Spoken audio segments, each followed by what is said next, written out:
ආයුබෝවන් ළමයි අපි අද එතකොට දැන් පටන් ගන්න හදන්නේ අලුත් පාඩමක්. ටිකක් වෙනස් ආකාරයක පාඩමක් අලුත් පාඩමක්. මේ පාඩමේ තියෙන්නේ වෙනස් දේවල් ගැන. වෙනස් දේවල් කරන ඒවා ගැන.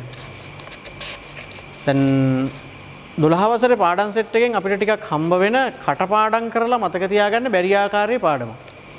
ආසාවෙන් අහන් ඉන්න පුළුවන්. ඒ වගේම ප්‍රායෝගික ජීවිතයේදී ඕගොල්ලන්ට එදිනෙදා ජීවිතයේදී අනාගතයේදී ගොඩාක් වැදගත් වෙන පාඩමක්. මොකද්ද පාඩම? ව්‍යවසායකත්වය. මේක ඕගොල්ලන්ගේ පස්වෙනි පාඩම. ව්‍යවසායකත්වය. දැන් මේ වචනේ අපි අහලා තියෙනවා. මට ළමයි කියන්න මුලින්ම ඕගොල්ලෝ ව්‍යවසායකත්වය කියන වචනේ අහන්නේ මොන පාඩමේදී? මීට කලින් මේ වචනේ අහලා තියෙනවා. පළවෙනි වතාවටම ව්‍යවසායකත්වය කියන වචනේ අපිට ඇහෙනවා BS වල පළවෙනි පාඩමේ. කොතනද ඒ ඇහෙන්නේ? කොතනදද මේ වචනේ අපිට මතුවුනේ? ව්‍යවසායකත්වය කියන පාඩම. පළවෙනි පාඩමේ නිෂ්පාදන සාධක කියන එක උගන්වද්දී මේක ආවා. නිෂ්පාදන සාධක උගන්වද්දී දැන් මතක් කරන්න මොනවද නිෂ්පාදන සාධක? භූමිය, ශ්‍රමය, ප්‍රාග්ධනය, ව්‍යවසායකත්වය. ආන් දැක්කද? අන්න එතෙන්දි තමයි මේ වචනේ ආවේ ඉස්සර වෙලාම. භූමිය, ශ්‍රමය, ප්‍රාග්ධනය, ව්‍යවසායකත්වය. මොකද්ද ව්‍යවසායකත්වය කියන්නේ කියලා තමයි දැන් අපි මේ පාඩමෙන් කතා කරන්න හදන්නේ. කවුද ව්‍යවසායකයා කියන්නේ? මොකද්ද ව්‍යවසායකත්වය කියන්නේ? ඕක. කෙටියෙන්ම කියනවා නම් පුතේ මේකයි. අපි දන්නවා දවසින් දවස මොහොතින් මොහොත ලෝකේ අලුත් දේවල් බිහි වෙනවා. අපේ ආච්චිගේ සීයාගේ කාලේ නොතිබිච්ච විදිහේ අමුතු භාණ්ඩ හා සේවා මේ වෙද්දි වෙළඳ පොලේ තියෙනවා. එතකොට දැන් වෙනස් දෙයක් දැක්කහම අලුත් විදිහේ දෙයක් දැක්කහම මිනිස්සු ටක් ගාලා ඒකට ආකර්ෂණය වෙනවා. හැම කෙනාම කැමති පුතේ වෙනසට. සාම්ප්‍රදායික විදිහට යමක් කරේ සිද්ධ වෙගෙන යනකොට මොනවා හරි වෙනස් දෙයක් යම් කිසි තැනක දිනවනම් ටක් ගාලා අපේ ඇහැ එතෙන්ට යනවා. අපි ඒකට කැමතියි. ටෙලි නාට්‍යයක් වුණත් එකම විදිහේ ටෙලි නාට්‍ය යනකොට හැම channel එකකම අපි බලන්නේ නැහැ. වෙනස් විදිහක ටෙලි නාට්‍යයක් ගියොත් අන්න හැමෝම පටන් ගන්නවා ඒක බලන්න. එන බලන්න වෙනස තමයි මිනිස්සු හොයන්නේ. අලුත් වෙන්නයි මිනිස්සුන්ට ඕනේ. අමුතු දෙයක් තමයි මිනිස්සු හොයන්නේ. මේ අමුතු දේ, මේ වෙනස් දේ හොඳ දෙයක්ද නරක දෙයක්ද කියන එක අපිට මෙතෙන්දී අදාළ නැහැ. මිනිස්සු හැම වෙලේම හොයන්නේ වෙනස් දෙයක්. අන්න ඒක තේරුම් ගන්න. වෙනස් වෙන්නයි මිනිස්සුන්ට ඕනේ. අමුතු දේවල් තමයි මිනිස්සු පෙළඹෙන්නේ වැඩි හරියක් බලන්න. හොයන්නේ. කෑමක් වුණත් හැමදාම කන විදිහේ රසට තියෙන නෙමෙයි වෙනස් රසකට වෙනස් හැඩයකට කෑමක් තිබ්බොත් තමයි අපේ ඇහැ ඒකට යන්නේ, අපේ අවධානය ඒකට යන්නේ. සින්දුවක් වුණත් එහෙමයි වෙනස් ආකාරයක සින්දුවක් නම් අපිට ඒක මතක හිටිනවා. අපි ඒක ආසාවෙන් අහනවා. අපි කැමතියි ඒකට. වෙනස් ආකාරයක සින්දුවක් නම්. එතකොට පොතක් කියුවොත් එහෙමයි අමුතු ආකාරයක කතාවක් නම් තමයි අපිට ඒක මතක හිටින්නේ. අපි ඒකට ආස වෙන්නේ. පන්තියක් වුණත් එහෙමයි. මොකක් හරි වෙනස් විදිහකට උගන්වනවා නම් අනිත් අය උගන්වන විදිහට නෙමෙයි මොකක් හරි වෙනසක් තියෙනවා නම් ඒ පන්තියට තමයි හැමෝම යන්න කැමති වෙන්නේ. එතන ටිකක් වෙනස්. අනිත් තැන් වල වගේ නෙමෙයි එතන. ඇඳුමක් වුණත් එහෙමයි. අනිත් ඇඳුම් වලට වඩා මොකක් හරි වෙනස් විදිහේ දෙයක් තියෙනවා නම් තමයි අපිට ඇඳුමට අවධානය යන්නේ. එහෙමනම් පුතේ හැම තැනම මිනිස්සු ලෝකේ පුරා හොයන්නේ වෙනස. අලුත් දේවල් හොයන්නේ. එතකොට මෙන්න මේ අලුත් දේවල් කරන එකට තමයි අපි කියන්නේ ව්‍යවසායකත්වය. කෙටියෙන්ම කියනවනම්. මේකේ තේරුම නෙමෙයි මම මේ කියන්නේ, නිර්වචනය නෙමෙයි, හැඳින්වීම නෙමෙයි. ව්‍යවසායකත්වය කිව්වහම හැම වෙලේම ඔලුවට ගන්න ඕනේ මේ අලුත් දේවල් කරන එක තමයි ව්‍යවසායකත්වය කියන්නේ. ඒතකොට කවුද අලුත් දේවල් කරන්නේ? අලුත් දේවල් කරන අයට තමයි ව්‍යවසායකයෝ කියන්නේ. වෙනස් දේවල් කරන අය හැම වෙලේම. වෙනසක් කරන්න හිතන අය. අමුතු දේවල් කරන අය. ව්‍යවසායකයෝ බවට පත් වෙනවා. මේ පාඩම කටපාඩම් කරන්න නැහැ. පුළුවන් තරම් ව්‍යවසායකයෙක් කියන්නේ මොන වගේ එකෙක්ද කියලා ඔලුවට දාගන්නයි තියෙන්නේ. ව්‍යවසායකත්වයෙන් වෙන්නේ මොන වගේ දෙයක්ද කියලා ඔලුවට දාගන්නයි තියෙන්නේ. දැන් මම ඔයගලන්ට පටන් ගන්නකොටම කිව්වා අපිට මේ වචනේ මුලින්ම එන්නේ නිෂ්පාදන සාධකවල. නිෂ්පාදන සාධක උගන්වද්දි තමයි මේ වචනේ මුලින්ම එන්නේ. භූමිය, ශ්‍රමය, ප්‍රාග්ධනයත් එක්ක අන්න එතන කියවෙනවා ව්‍යවසායකත්වය. දැන් ඔයගොල්ලෝ අහලා දින තෝමස් අල්වා එඩිසන් විදුලි බල්බය නිෂ්පාදනය කරා කියලා. එතකොට හිතන්න දැන් තෝමස් අල්වා එඩිසන් විදුලි බල්බය නිෂ්පාදනය කරනවා. එදා එයා විදුලි බල්බය හොයාගත්තේ නැත්නම් අපිට අද වෙනකොට මේ ලයිට් කියන එක විදුලිය කියන එක විදුලි බල්බය කියන එක නෑ. දැන් ඇලෙක්සැන්ඩර් ග්‍රැහම් බෙල් දුරකථනය හොයාගත්තලු. તો අපි ඔය අහලා තියෙනවා පොඩි කාලේ ඉඳලා. ඒතර බලන්න මේ ගින්දර හොයාගත්ත දවසේ ඉඳලා මේ ලෝකේ මේ දක්වා අපි මේ පාවිච්චි කරන හැම දෙයක්ම කවුරු හරි හොයාගත්ත මේ ලෝකෙට. ඒ දේවල් ඒගොල්ලෝ හොයාගත්තේ නැත්තම් පුතේ අපිට මේ කිසි දෙයක් අද පාවිච්චි කරන්න නැහැ. එක එක කාලයට එක එක දේවල් මේ ලෝකෙට හොයාගත්ත අලුතෙන් හඳුන්වලා දුන්නා. පැහැදිලිද? හරි. අමුතු දේවල් අලුත් දේවල් හඳුන්වලා දුන්නා. ගින්දර හොයාගත්ත දවසේ ඉඳලා මේ දක්වා මේ හැම දෙයක්ම කවුරු හරි අපිට හොයාගත්තු දේවල්. ඒ නිසා තමයි අපි කියන්නේ අපි ඉස්සරහට යනවා කියලා. අපි දියුණු වෙනවා කියලා. දැන් ගල් යුගයේ මිනිස්සු කොලාතු ඇඳගෙන අමුමස් කකා ගෙවල් නැතුව ගල් ගෙවල් අස්සේ හිටපු කාලෙන් තමයි අපි එන්නේ. දැන් ඒත් එක්ක බැලුවහන් අපි අද කියනවා අපි අද සෑහෙන්න දියුණු වෙලා කියලා. ඒ දියුණු වෙලා කියලා කටක් කරලා කියන්න පුළුවන් වෙලා තියෙන්නේ මොක්කු හින්දාද? වේසායකයෝ හින්දා. මොනවා හරි අලුතෙන් මේ ලෝකෙට මිනිස්සු හොයාගත්තා. ඒ නිසා තමයි අපි ඉස්සරහට යනවා කියලා අපි කියන්නේ. ඉස්සරහට ආවා කියලා කියන්නේ. දියුණු වුණා කියලා කියන්නේ. එදා තිබ්බ දේවල්මයි නම් අදත් අපිට පාවිච්චි කරන්න තියෙන්නේ. අපි දියුණු වුණා කියලා අපිට කියන්න බෑනේ. දැන් අපි ඒ ලෙවල් කරන කාලේ එහෙම කොරෝනාව නම් අපිට කිසිම විකල්පයක් නැහැ. දැන් මේ වෙද්දි ඕගොල්ලන්ට කොරෝනා කියන එක එනකොට අපි උගන්වන ඔන්ලයින්. පන්ති වල ළමයි 80%ක් මේවට සම්බන්ධ වෙනවා. ඉස්සරහට තව මේක 100%ම වෙයි. ඉතින් බලන්න මොක්කු හරි මේ දේවල් මේ උපකරණ මේ ආම්පන්න ටික හොයාගත්ත හින්දානේ අපි අද මේ වැඩේ කරගෙන යන්නේ. එතකොට මේ අන්තර්ජාලය කියන එක මේ Zoom තාක්ෂණය එතකොට ඔය කියන අපි මේ වීඩියෝ දානවා වෙබ්සයිට් වලට දානවලු. ඔය හැම කතන්දරයක්ම කවුරු හරි මේ මුල් වතාවට හොයාගත්තනේ මේ ලෝකේ. හොයා නොගත්තනම් අපි අද කොහොමද මේ වැඩේ කරන්නේ? හරි. ඔයා ඔය ලියන පෑන ගැන හිතන්න. ඔයා ඔය ලියන පොත ගැන හිතන්න. ඔයා දාගෙන ඉන්න සපත්තු දෙක සෙරප්පු දෙක ගැන හිතන්න. ඕගොල්ලන්ගේ ගෙදර තියෙන කුස්සියේ තියෙන බඩු ටික ගැන හිතන්න. කොස්ස ගැන හිතන්න. ඉදල ගැන හිතන්න. ටීවී එක ගැන හිතන්න. මේ හැම දෙයක්ම පුතේ ගහකින් කඩාගත්තු දේවල් නෙවෙයි. පොළව හාරලා මතු කරගත්ත දේවල් නෙවෙයි. කවුරු හරි මේ ලෝකෙට අලුතෙන් හොයාගත්තු දේවල්. අන්න වේශායකයෝ. මම වේශායකත්වයේ ගැන පොඩි අයිඩියාවක් ඔලුවට දාන්න හදන්නේ. පාඩම උගන්වනව නෙවෙයි මේ. එතකොට මම කිව්වා නිෂ්පාදන සාධක හැටියට භූමියේ ශ්‍රමයේ ප්‍රාග්ධනය කියන එකත් එක්ක එනවා වේශායකත්වයේ කියන එක. මම ඔයගලන්ට පොඩි උදාහරණයක් කිව්වා තෝමස් අල්වා එඩිසන් විදුලි බල්බය නිෂ්පාදනය කරා කියලා. පුතේ තෝමස් අල්වා එඩිසන් විදුලි බල්බය නිෂ්පාදනය කරනකොට එයා ඒකට භූමිය යොදාගත්තනේ. භූමිය. මොකද්ද භූමිය කියන්නේ? ස්වභාවික සම්පත්. යම්කිසි නිෂ්පාදන කටයුත්තකට යොදා ගන්නා ස්වභාවික සම්පත් වලට කියනවා මොකද්ද? භූමිය. ඒ විදුලි බල්බය නිෂ්පාදනය කරන වැඩේදී යා මේකට ශ්‍රමය යොදාගත්තා. ශ්‍රමය මිනිස්සුන්ගේ මහන්සිය මේකට යා යොදාගත්තා යන්ත්‍ර සූත්‍ර ගොඩනැගිලි වගේ දේවල්. ඒ කියන්නේ ප්‍රාග්ධනය. භූමිය, ශ්‍රමය, ප්‍රාග්ධනය. තුනයි. මේ මොනවා තිබ්බත් වැඩක් නැහැ. විදුලි බල්බය කියන එක නිෂ්පාදනය කරන්න මුලින්ම හිතුනේ කාටද? මම විදුලි බල්බයක් නිපදවන්න ඕනි කියන අයිඩියාව ආවේ කාටද? Thomas Alva එඩිසන්ට.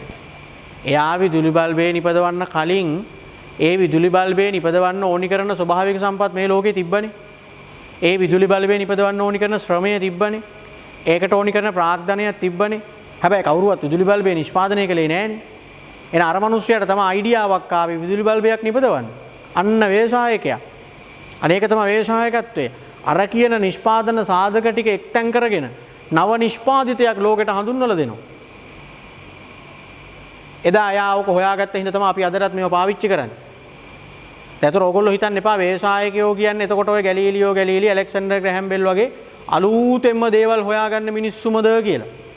මං කිව්වේ සරලව පොඩි අදහසක් තියාගන්න අලුත් දේවල් කරන එක තමයි වේශායකත්වය කියන්නේ. හැම වෙලෙම වෙනස් දෙයක් කරන්න බලන එක. අලුත් දේවල් හොයාගන්න එක. අර අලුත් දෙයක් කියන එක ඇස්සේ අලුත්ම දෙයක් කියන එකම විතරක් නෙවෙයි අපි ඒව ඉස්සරහදී තව කතා කරනවා. දැන් විදුලි බල්බය නිෂ්පාදනය කළේ තෝමස් අල්වා එඩිසන් එයා ව්‍යවසායකයෙක්. CFL බල්බ් එක හැදුවේ තෝමස් අල්වා එඩිසන්ද? LED බල්බ් එක හැදුවේ තෝමස් අල්වා එඩිසන්ද? නෑනේ. ඒ තාක්ෂණයත් එක්ක තව තව කට්ටිය ඒවාගින් වෙනස් දේවල් කරා. ඒත් ව්‍යවසායකයෝ තමයි. රූපවාහිනිය හොයාගත්ත කෙනා වෙනයි. LED LCD රූපවාහිනිය නිෂ්පාදනය කරපු කෙනාත් ව්‍යවසායකයෙක්. ෆ්ලැට් එක ස්මාර්ට් TV කියනවා. ෆෝන් එක හොයාගත්තේ දුරකථන හොයාගත්තේ ඇලෙක්සැන්ඩර් ග්‍රැහම් බෙල් වෙන්නේ නැති. ස්මාර්ට් ෆෝන් එක නිෂ්පාදනය කරේ යා නෙවෙයිනේ. ඒත් ව්‍යවසායකයෙක්. බටන් තියෙන ෆෝන් එක ආවා. ඒක අයින් වෙලා ස්මාර්ට් ෆෝන් එක එනවා. අලුත් දේවල්, වෙනස් දේවල්. මේ ඔක්කොම අලුත් දේවල්, වෙනස් දේවල්. ඉතින් මේවා කරන මිනිස්සු අපි කියන්නේ ව්‍යවසායකයෝ. එහෙම කරනවට කියන්නේ ව්‍යවසායකත්වය. එහෙනම් පුතේ මතක තියාගන්න ව්‍යවසායකත්වය කියන වචනේ ඇතුලේ හැංගිච්ච ප්‍රධාන අර්ථයන් තියෙනවා තුනක්. ව්‍යවසායකත්වයේ කියන වචනය ඇස්සේ හැංගිච්ච ප්‍රධාන අර්ථයන් තියෙනවා තුනක්. එකක් තමයි අලුත් දේවල් කරනවා කියන අදහස තියෙනවා. ව්‍යවසායකත්වයේ කියන වචනේ ඇහෙනකොටම ඔලුවට ගන්න ඕනේ එකක් තමයි මොකද්ද? අලුත් දේවල් කරනවා. එහෙම නැත්නම් වෙනස් දේවල් කරනවා. ඒ අදහස මේ වචනේ ඇස්සේ තියෙනවා. අනිත් එක තමයි අවදානම් දරනවා. මොකක්ද ඒ කතාව? අලුත් දෙයක් කරනකොට පුතේ අවදානමකට මුහුණ දෙන්න වෙනවා. මොකද්ද අවදානමකට මුහුණ දෙනවා කියලා කියන්නේ? අවදානම කියන්නේ සිංහල වචනයක්. අවදානම කියන්නේ පුතේ හරියටම කියන්න බෑ කියන එක. සුවර් නැහැ. නිශ්චිත නැහැ. වෙන්නත් පුළුවන් නොවෙන්නත් පුළුවන්. අන්න එහෙම වැට උඩ තියෙන තත්ත්වයක්. යම් කිසි දෙයක් වෙන්නත් පුළුවන් නොවෙන්නත් පුළුවන්. අන්න එහෙම තත්ත්වයක තියෙනවා නම් අපි ඒකට කියන්නේ අවදානමක් තියෙනවා කියලා. රිස්ක් එකක්. යමක් සිද්ධ වෙයිද නැද්ද කියලා අවිනිශ්චිතයි. සුවර් නැහැ. අපි ඒකට කියනවා මොකක් කියලාද? අවදානමක් තියෙනවා කියලා. එතකොට අලුත් දෙයක් කරන ඕනිම කෙනෙක්ට අලුත් දෙයක් කරන වෙනස් දෙයක් කරන ඕනිම කෙනෙක්ට සිද්ධ වෙනවා අවදානමකට මුහුණ දෙන්න. ඇයි පුතේ අලුතෙන්ම දෙයක් කරනකොට කවුද දන්නේ මේක හරියයිද වරදීද කියලා? හරියටම කියන්න බෑනේ. ඒ හරියටම කියන්න බැරි එකට තමයි අපි කියන්නේ අවදානමක් තියෙනවා කියලා. ඉතින් ව්‍යවසායකයෝ වෙනකොට අනිවාර්යෙන් අවදානමකට මුහුණ දෙන්න වෙනවා. දැන් තෝමස් අල්වා එඩිසන් විදුලි බල්බය නිපදවන්න ගිහින් අපි අහලා තියෙනවා 999 වතාවක් අසාර්ථක වුණා කියලා. 999 වතාවක් අසාර්ථක වුණා කියලා අපි අහලා තියෙනවා. ඒතර බලන්න හරියයිද වරදීද කියන සැකයට එයා මුහුණ දුන්නා. එයා අසාර්ථක වෙනවා 999 වතාවක්. එදා එයා 1000 වෙනි වතාවේ මේක අත්හදා නොබැලුවා නම් අපිට අද විදුලි බල්බය කියන දේ නැති වෙන්න පුළුවන්. නිකමට හිතන්න අපිට පුළුවන් ද එහෙම? අපිට පුළුවන් ද එහෙම අසාර්ථක වෙන්න එහෙම නැවත අපි ඒක කරන්න යනවද සාමාන්‍යයෙන්? මොනවා හරි කරන්න ගිහිල්ලා එකපාරක් දෙපාරක් අසාර්ථක වෙච්ච ගමන් අපි කරන්නේ දමල ගහලා නිකන් ඉන්න. ඒ කියන්නේ අපි ව්‍යවසායකයෝ නෙවෙයි. නොපසුබට උත්සාහය අවදානම දරාගෙන මූණ දීගෙන කට්ට කාගෙන යනවා. හරි කොහොම හරි මම මේක කරගන්නවා කියන චේතනාවෙන් ඉස්සරහට යනවා. ඒක තමයි ව්‍යවසායකත්වය කියන්නේ. ඒ ව්‍යවසායකයාගේ තියෙන ගතිය. ඒකනේ මම කියනවා ව්‍යවසායකත්වය කිව්වහම ප්‍රධාන දෙයක් තමයි අලුත් දේවල් කරනවා. ඒ අලුත් දේවල් කරනකොට කොහොමත් අවදානමකට මුහුණ දෙන්න වෙනවා දෙකයි. අවදානමකට මුහුණ දෙන්න වෙනවා. ඔයගොල්ලෝ හැමෝම අහලා තියෙනවා KFC. KFC කියන්නේ ලෝකෙම දන්න නමක්, ලෝකෙම දන්න ව්‍යාපාරයක්. ඔයගොල්ලන්ගේ ව්‍යාපාර සංවිධාන ටියුට් එකේ අර පාට කොලයක් දාලා තියෙන්නේ. සමාගම් ටියුට් එකේ.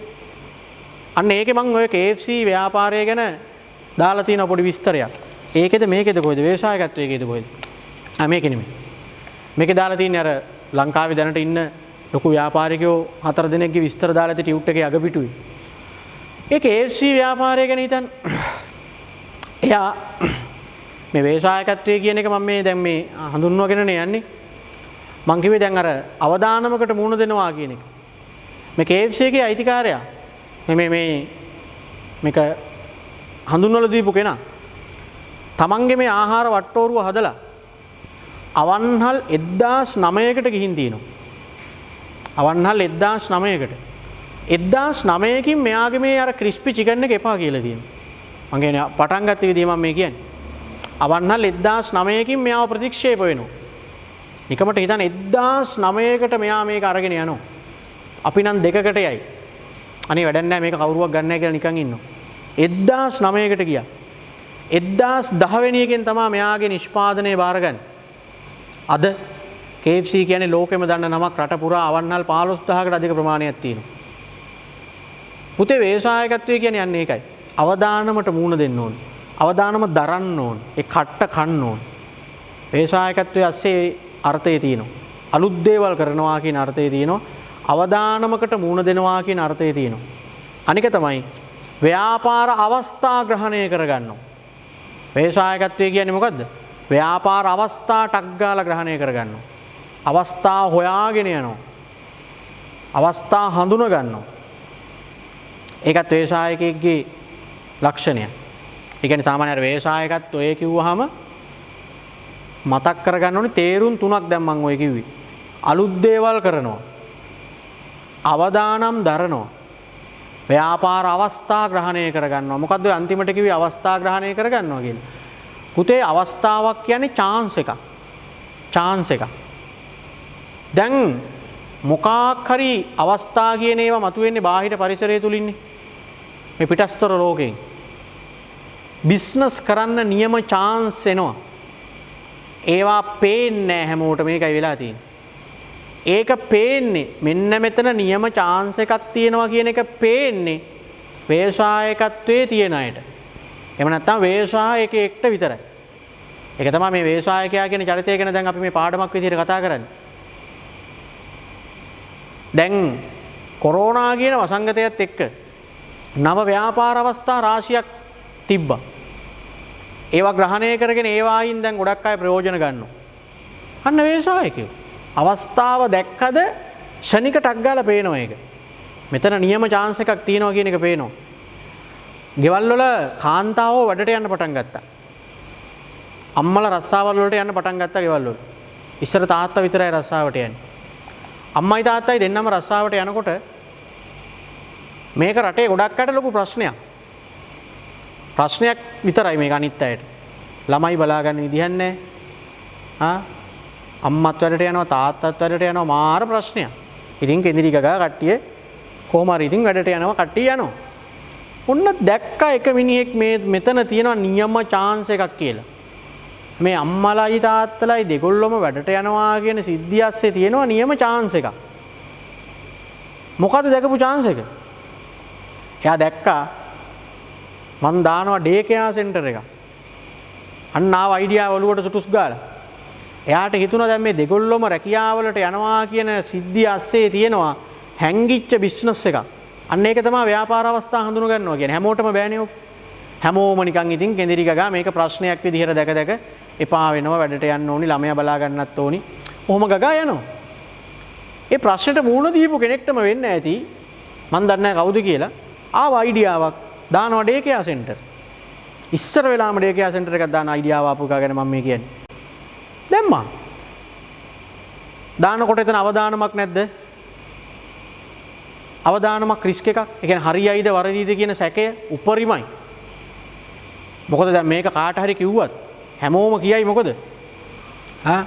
හැමෝම කියයි කො පිස්සුද මේ පොඩි එවුන් දාලා අයියා එහෙම මේ අතන මෙතන අම්මලා තාත්තලා මේ ආදරෙන් බලා ගන්න පොඩි එවුන් එහෙම දාලා යයිද? අන්නේ සැකේ තියෙනවා. එහෙම දාලා යන එකක් නෑ කියන සැකේ තියෙනවා. හරි? ඒත් එයා වැඩේ පටන් ගත්තා. හරි? ඒ සැකේ තිබ්බට වැඩේ පටන් ඉතින් අද වෙනකොට වැඩේ සාර්ථකයි. පැහැදිලි? අද වෙනකොට වැඩේ සාර්ථකයි. අද ඕනි තරම් ඩේ කෙයා සෙන්ටර් වල ළමයි දාලා මිනිස්සු වැඩට යනවන්න බලන්න. ඒක තමයි කියන්නේ ව්‍යාපාර අවස්ථා ග්‍රහණය කරගන්නවා කියන එක. ව්‍යාපාර අවස්ථා හඳුන ගන්නවා කියන එක. ඒක හැමෝටම බෑ.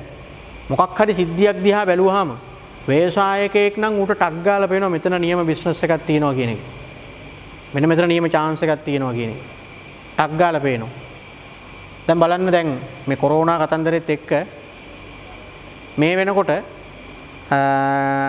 ඩයලොග් එකෙන් එහෙම Zoom වලට වෙනම පැකේජ් එකක් හඳුන්වලා දීලා තියෙනවා. මොබිටෙල් වලිනුත් හඳුන්වලා දීලා තියෙනවා. දැන් බලන්න මේගොල්ලෝ දැක්කා කොරෝනා හින්දා හැමෝම ඔන්ලයින් තමයි වැඩ කරන්නේ. ඉස්කෝලවල ඔන්ලයින් උගන්වනවා, පන්තිවල ඔන්ලයින් උගන්වනවා. එතකොට ළමයින්ට එනවා ප්‍රශ්නයක්, ඩේටා යනවා. මෙන්න ටක් ගාලා හඳුන්වලා දුන්නා Zoom වලින් ක්ලාස් කරන අයට වෙනම පැකේජ් එක. YouTube වලට වෙනම පැකේජ් එක. WhatsApp වලට වෙනම පැකේජ්.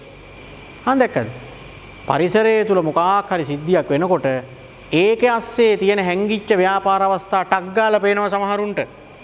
සමහරුන්ට නෙවෙයි මේ පේන්නේ මොක්කුන්ටද? ව්‍යවසායකයන්ට. හැමෝටම පේන්නේ නැහැ ඒක. හැමෝටම පේන්නේ නැහැ. දැන් අපේ තව සමහර අය මම දැක්ක දැන් ගුරුවරු හැටියට ඔන්න දැන් අපි පටන් ගන්න ඔන්ලයින් උගන්වන්න. හරි. මීට කලින් කරලත් නැහැ, දන්නෙත් නැහැ, තේරෙන්නෙත් නැහැ. බැරි මර ගාතේ ඔන්න අපිත් බහිනවා වැඩේට. ඔන්ලයින් කරන්න. ඕන දැන් සමහර තැන්වල හදනවා ස්ටුඩියෝ වගේ.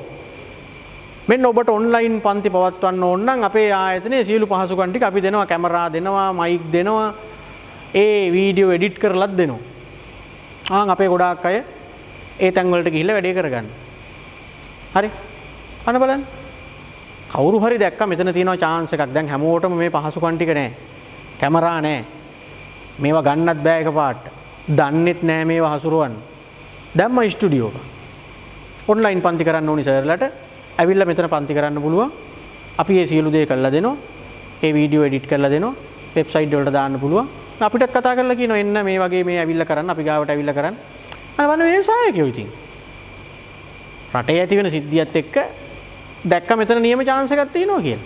ඉතින් එහෙම දැක්කහම පස්සේ බල ඉඳලා හරියන්නේ නැහැ. ව්‍යවසායකයෙක් නම් මොකද කරන්නේ? ඒ අවදානමට මූණ දීගෙන ටක් ගාලා වැඩේ පටන් ගන්න. අර අම්මයි තාත්තයි දෙන්නම රැකියාවලට යනකොට ඩේ කෙයා සෙන්ටර් දාන්න හිතුණා වගේ තමයි. දැන් කෙනෙකුට හිතුණා ඩේ කෙයා සෙන්ටර් දාන්න. තව එකෙක්ට මොකද්ද හිතුනේ? තව එකෙක්ට හිතුණා වැඩිහිටි නිවාසයක් දාන්න. ඇයි? පොඩි කාලේ අම්මයි තාත්තයි දෙන්න වැඩට යනකොට අර පොඩි ළමයි ප්‍රශ්නයක් නේ කියන්නේ. අම්මටයි තාත්තටයි වැඩට යන්න ඕනේ හින්දා පොඩි එවුන් බලා ගන්න විදියක් නැහැ. ඒතකොට ඒක ප්‍රශ්නයක්, ගැටලුවක්. ඔය ගැටලුවම තමයි තමන්ගේ වයසක අම්මයි තාත්තයි වයසට යන්න ඒ දෙන්නත් වදයක් වෙනවා. තමන්ගේ ළමයින්වත් වදයක් වුණා නම් පොඩි කාලේ ඇයි දැන් රස්සාවට යන්න එපා. වදයක් කියන්නේ මම මේ කියන්නේ මේ ආදරේ නැතුව අනම්මනම් එහෙම නෙවෙයි. ඉතින් මිනිස්සුන්ට වෙන දේවල් ඉතින්. මිනිස්සුන්ට ඒ தත්වෙට මුහුණ දෙන්න වෙනවා. දැන් අපේ අම්මලා දැන් අපි ළමයින්ට ආදරේ නැතුව නෙමෙයිනේ. ඒ වුණාට ගෙදර අම්මයි තාත්තයි දෙන්නම රස්සාවට යන්න වෙලා තියෙනවා නම් ඇත්තටම ළමයා බලා ගන්න බෑනේ අපිට. එතකොට ඒ ළමයාව බලා ගන්න පුළුවන් කෙනෙක්ට අපිට දීලා යන්න වෙනවා. ඉතින් ඩේ කෙයා සෙන්ටර් එක දාලා යන්න වෙනවා. ඒක තමයි ගොඩක් කට්ටිය ඩේ කෙයා සෙන්ටර් වල දාලා යන්නේ. දෙන්නම රැකියාව කරන ගොඩක් තැන්වල ওই ප්‍රශ්නේ තියෙනවා. එහෙම නැත්නම් ඉතින් ඔය ආච්චිට 100ට බාර දීලා යනවා. නැත්නම් ළමයා බලා ගන්න කියලා වෙනම කෙනෙක් ගෙදරට වැඩට ගන්නවා. ඒ ඔක්කොම බැරි කට්ටිය ඩේ කෙයා සෙන්ටර් එකකට දාලා යනවා. ඉතින් ඒ ප්‍රශ්නේම තමයි වයසක අම්මයි තාත්තයි සම්බන්ධයෙන් තියෙන්නේ. පොඩි ළමයි වගේ තමයි අම්මයි තාත්තයි වයසට යනකොට ඒ දෙන්නගෙත් වැඩ කරන්න කවුරු හරි ඉන්න එපේ. නාවන්න කවන්න එක්තැන් වුණාම පස්සේ ඒ වැඩ කරන්න ඉන්න ඕනේ. ඉතින් ළමයි මොකද කරන්නේ?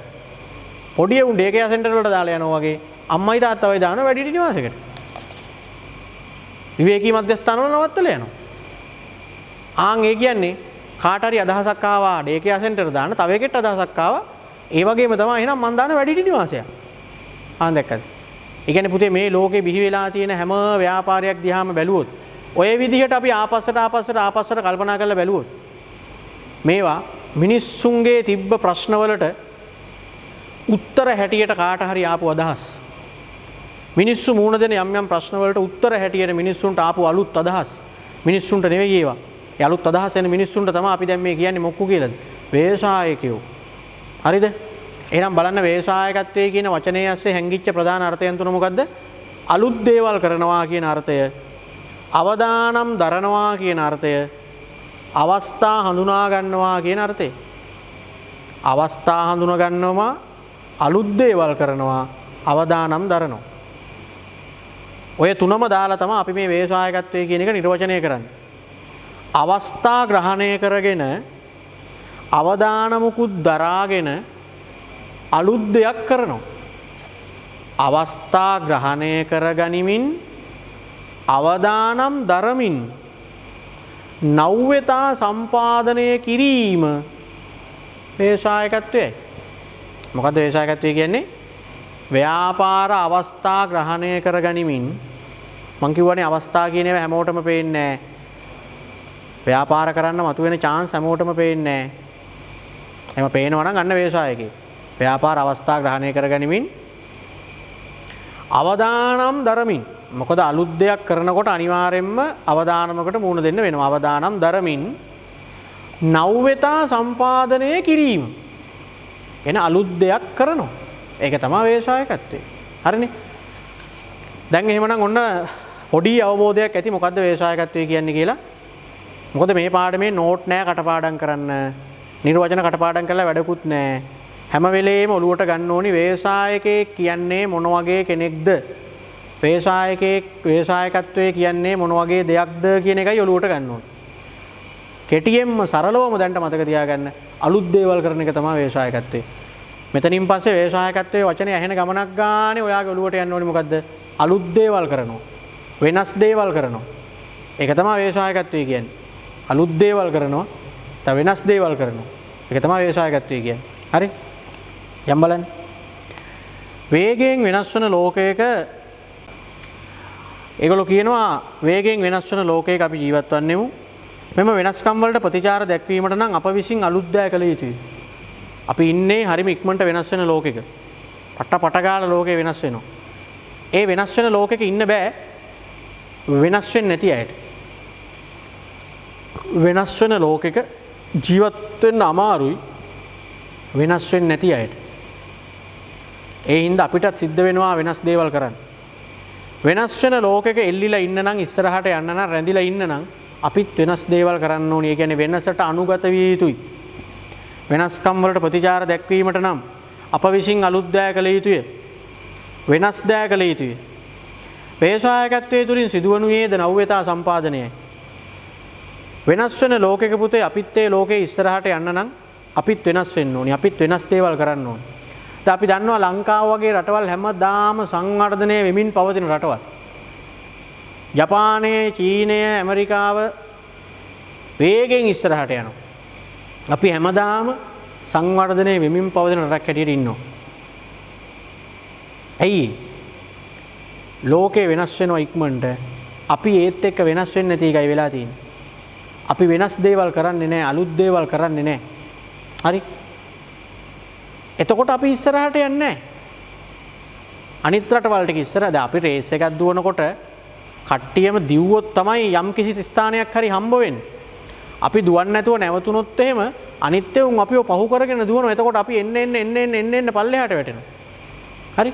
ඒ වගේ තමයි ලෝකේ ඉස්සරහට යන්න නම් අපිත් අලුත් දේවල් වෙනස් දේවල් කරන්න ඕන. ව්‍යවසායකත්වයේ තුලින් සිද්ධ වෙන්නේ ඒක තමයි හැම වෙලේම. අලුත් දේවල් කරන එක. වෙළඳපොළ අර්ථක්‍රමයේ හරය ව්‍යවසායකත්වයයි. ව්‍යවසායකත්වයේ වැදගත්කම වෙනදාටත් වඩා අද ඉස්මතු වී ඇත. මේ අලුත් දේවල් කරනවා කියන එක අලුත් දේවල් හොයා ගන්නවා කියන එක වෙනදටත් වඩා අද වෙනකොට වැදගත් වෙලා තියෙනවා. මොකද වෙනදටත් වඩා ඉක්මනට අද ලෝකේ වෙනස් වෙනවා. අනිත් මිනිස්සු වෙනස් දේවල් කරනවා. ගොවිපළ, විද්‍යාගාර, පාසල, විශ්වවිද්‍යාල, ආරෝග්‍යශාලා ආදී සෑම ස්ථානයකටම ව්‍යවසායකත්වය අවශ්‍ය වී ඇත. අද වෙනකොට මේ අලුත් දේවල් කරනවා කියන එක එක තැනකට විතරක් නෙවෙයි. පාසලකට, විශ්වවිද්‍යාලවලට, ගොවිපළවල් වලට, ආරෝග්‍යශාලාවලට හැම තැනටම මේක ඕනි. අලුත් දේවල් කරන්න ඕනේ. පාසලක් වුණත් මීට අවුරුදු 25කට කලින් තිබ්බ විදිහට නෙවෙයිනේ දැන් ඔයගොල්ලන්ගේ පාසල තියෙන්නේ. රෝහලක් වුණත් මීට අවුරුදු 10කට කලින් රෝහලක් තිබ්බ ආකාරයට නෙවෙයිනේ දැන් රෝහල තියෙන්නේ. විශ්වවිද්‍යාල වුණත් එහෙමනේ. ඉතින් වෙනස් වෙන්න ඕනි නැත්තම් ඉස්සරහට යෑමක් නැහැ. අලුත් දේවල් නොකොලොත්, වෙනස් දේවල් නොකොලොත් අපි අර එකතැන පල් වෙනවා කියන තියරියට එනවා. එකතැන පල් වෙනවා. ඒතකොට නිකන් අපි ඉස්සරහට යන්නේ නැහැ. එකතැන ඉන්නේ. දැන් සමහර වෙලාවට දැන් ඔය අපේ පන්ති ආපු පරණ ළමයි එහෙම නිකන් හම්බුනහම නිකන් ඔය ක්ලාස් එකට එහෙම ආපු වෙලාවක අපේ ඔය ටියුට් එහෙම දැක්කම සමහර වෙලාවට කියනවා අපිට ඒ කාලේ මෙහෙම කරේ නෑනේ. අපිට ඒ කාලේ මේ වගේ දේවල් දුන්නේ නෑනේ. එහෙම කියලා නිකන් උන් විහිළුවට වගේ කියනවා ඉතින්. අපිට ඒ කාලේ මේ මොකවත් දුන්නේ නෑනේ. දැන් සෑහෙන වෙනස් වෙලානේ. අන්න ඒක තමයි වෙන්න ඕනේ. ඒ ළමයි කියනවා නම් අපිටත් ඒ කාලේ මේ ටිකමනේ දුන්නේ. ඒ කියන්නේ මම මගනවා වෙලා නැහැ, දලුත් වෙලා නැහැ, වෙනස් වෙලා නැහැ. දැන් 2022 ළමයින්ට මම උගන්වද්දි 22 ළමයෙක්ගේ ටියුට් එකක් බලනවා අපේ 2018 වගේ පන්ති ආපු ළමයි. බලලා කියනවා මේ අපිට මෙහෙම දුන්නේ නැහැ ඉස්සර. අපිට නම් මෙච්චර දේවල් දුන්නේ නැහැ. අන්න එහෙනම් ඒ කියන්නේ මම මේ දැන් අලුත් වෙලා වෙනස් වෙලා ඒක තමයි වෙන්න ඕනේ. ඒක තමයි වෙන්න ඕනේ ඉතින්. හරි? ඒක තමයි මේ කියන්නේ. අද හැම තැනකටම ව්‍යවසායකත්වය ඕනි. නැත්තම් ඉස්සරහට යෑමක් නැහැ. අපි එක තැන වෙනවා එතකොට. එදිනෙදා සිදුවීම් ව්‍යවසායකත්වයේ තුලින් ජනිත කරේ. ව්‍යවසායකත්වය කියන්නේ දැන් මේ අමුතු විදිහට කතා කරාට මේක මේ මහා ලොකු වෙනස් දෙයක් මේ අමුතු දෙයක් නෙමෙයි. මතක තියාගන්න ව්‍යවසායකයා කියලා කියන්නේ තනතුරක් එහෙම නෙමෙයි. කවදාවත් ඉගෙනගෙන ළඟා කරගන්න පුළුවන් තනතුරක් නෙමෙයි ව්‍යවසායකත්වය කියන්නේ. අර මැනේජර් වගේ දැන් කළමනාකරුවා කියන්නේ ඉගෙනගෙන ලබා ගන්න පුළුවන් තනතුරක්. මෙතන ඉන්න දැන් ඕගොල්ලන්ට කාට හරි ළමයින්ට ඕන නම් මට මැනේජර් කෙනෙක් වෙන්න ඕනි කියලා ඒ ළමයට මැනේජර් කෙනෙක් වෙන්න ඕනි කියලා හිතුවොත් අනිවාර්යෙන් වෙන්න පුළුවන්. ඊට අදාළ විෂය කරුණු ටික ඉගෙන ගන්න, ඒ අදාළ ට්‍රේනින් යන්න, ඒ ටික තමයි කරන්න තියෙන්නේ. හැබැයි ව්‍යවසායකයෙක් වෙන්න එහෙම බෑ. මට ව්‍යවසායකයෙක් වෙන්න ඕනි කියලා හිතපු පළියට ව්‍යවසායකයෙක් වෙන්න බෑ. හරි? මොකද එතකොට අර විශේෂ දේවල් තුනක් නේ ව්‍යවසායකයා ගාව තියෙන්නේ. මොකද එයා ගාව තියෙන විශේෂ දේවල් තුන? අලුත් දේවල් කරනවා එයා. එයා අවදානම් වලට මුහුණ දෙනවා හැම වෙලෙම. එයා අවදානම් දරනවා. ඒ වගේම එයා හැම වෙලෙම අලුත් දේවල් කරනවා. ඒ වගේම එයාට පුළුවන් අර ව්‍යාපාර අවස්ථා කියන ඒවා අඳුර ගන්න. එයා ටක් ගාලා ව්‍යාපාර අවස්ථා ග්‍රහණය කර ගන්නවා. ඒ තුන හිතූ පළියට කරන්න පුළුවන් දේවල් නෙමෙයි. අලුත් දේවල් කරනවා කියන එක, අවදානම් වලට මුහුණ දෙනවා කියන එක, ව්‍යාපාර අවස්ථා හඳුන ගන්නවා කියන එක හිතපු පළියට කරන්න බෑ. ඒ නිසා පුතේ ව්‍යවසායකයා කියන්නේ මතක තියාගන්න තනතුරක් නෙමෙයි චරිතයක්. සමාජයේ තුලින් ඉබේ මතුවෙන චරිතයක්. මේ පාඩම අහගෙන ඉන්න ඔයා ව්‍යවසායකයෙක් වෙන්න පුළුවන්. මේ පාඩම උගන්වන මට ව්‍යවසායකයෙක් වෙන්න පුළුවන්. ඒකට වයසක්, අධ්‍යාපනයක්, ස්ත්‍රී පුරුෂ බවක්, ආගමක්, ජාතියක් කිසි දෙයක් බලපාන්නේ නැහැ. මේක චරිතයක්. අන්නර තුන පුළුවන් නම් ඌ ව්‍යවසායකයෙක්. මොන තුනද? අවදානම් දරන්න පුළුවන් නම්, හැම වෙලේම අලුත් දේවල් කරන්න හිතනවා නම්, වෙනස් දේවල් කරන්න හිතනවා නම්, හැමෝම කරන විදිහට නෙවෙයි වෙනස් විදිහකට යමක් කරන්න හිතනවා නම්, හැම වෙලේම හැමෝම දකින්න දේ නෙවෙයි වෙනස් දෙයක් දකින්න උත්සාහ කරනවා නම්, ඒ වගේම පරිසරය තුල මතුවෙන ව්‍යාපාර අවස්ථා ටක් ගාලා පේනවා නම් ව්‍යවසායකයෙක්. ඕකට ඉගෙන ගන්න ඕනේ නැහැ. අලුත් දේවල් කරන්න ඉගෙන ගන්න ඕනේ නැහැ. ගෑනුද පිරිමිද කියන එක බලපාන්නේ නැහැ. සිංහලද දෙමළද මුස්ලිම්ද කියන එක බලපාන්නෙත් නැහැ. හැමෝම කරන දේ නැතුව වෙනස් දෙයක් කරනවා. අලුත් විදිහට යමක් කරනවා. අලුත් විදිහට සින්දුවක් හදනවා. අලුත් විදිහේ ෆිල්ම් එකක් හදනවා. අලුත් විදිහේ ටෙලි නාට්‍යයක්. අමුතු ආකාරයක භාණ්ඩයක්. අලුත් විදිහේ කෑම જાතියක්. වෙනස් ආකාරයක බීම જાතියක්. ඉතින් මේක තනතුරක් හැටියට පත් වෙලා කරන දෙයක් නෙවෙයි. දැන් KFC කියන ව්‍යාපාර වර්ගයේ බිහි වෙන්නේ ඒකේ අයිතිකාරයා හාලන්ඩ් කියන පුද්ගලයා. හාලන්ඩ්. මෙයා පොඩි කාලෙම මෙයාගේ තාත්තා නැති වෙලා ඊට පස්සේ අම්මත් එක්ක තමයි තනියම ජීවත් වෙලා තියෙන්නේ. අම්මා යනවා රැකියාවට. අම්මා රැකියාවට ගියාම ගෙදර උයන පිහන වැඩ ගොඩක් වෙලාවට කරන්න වෙනවා මේ අර පොඩි හාලන්ඩ්. එතකොට එයාට එයා මේ උයන පිහන වැඩ කරන අතරේ ඒගොල්ලන්ගේ තාත්තා ගාව තිබ්බ රහස් වට්ටෝරුවක් යොදාගෙන හදනවරු ක්‍රිස්පි චිකන් එක. හැබැයි එයා මේ රහස් වට්ටෝරුව නිෂ්පාදනය කරන්නේ අවුරුදු 60 දී. එයාගේ මේ අවන්නල් විශේෂයේ KFC අවන්නල් විශේෂයේ පටන් ගන්න අවුරුදු කීයේදීද? 60 දී. හරිද? එතකොට